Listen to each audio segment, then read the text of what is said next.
Բարև ձեզ ընկերներ, ես Արշակ Առաքելյանն եմ Excelist ընկերության ներկայացուցիչներից։ Այս տեսահոլովակում ձեզ կներկայացնեմ Google Spreadsheet-ում ինչի համար է նախատեսված import HTML ֆորմուլան։ Եթե ցանկանում ենք մեր Google Sheet-ում ներմուծել այլ կարգերից դինամիկ աղյուսակներ, ապա կարող ենք դիմել import HTML ֆորմուլային։ Եթե մենք Google Spreadsheet-ում հավաքենք import HTML, ապա կարող ենք տեսնել, թե այն ինչի համար է նախատեսված, այն նախատեսված է դատաներ ներմուծել table-ներից և list-երից HTML structure-ից։ Հիմա փորձենք ներմուծել աղյուսակ այլ կայքից։ Օրինակ այս կայքում մենք եթե ցանկանում ենք ներմուծել այս աղյուսակը, որը ի դեպ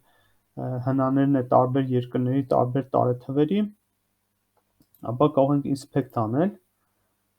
և տեսնել, որ ինքը table է։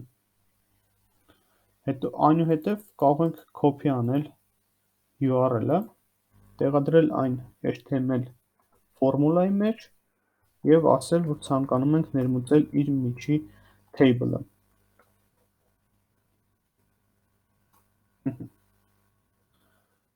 Այստեղ տեսնում ենք, որ ներմուծվեց մեր Google Spreadsheet-ում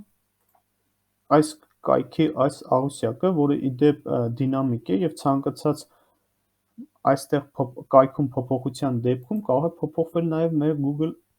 Spreadsheet-ում։ Կարող ենք ձևավորել իրեն, այստեղ սարքել bold header-ները,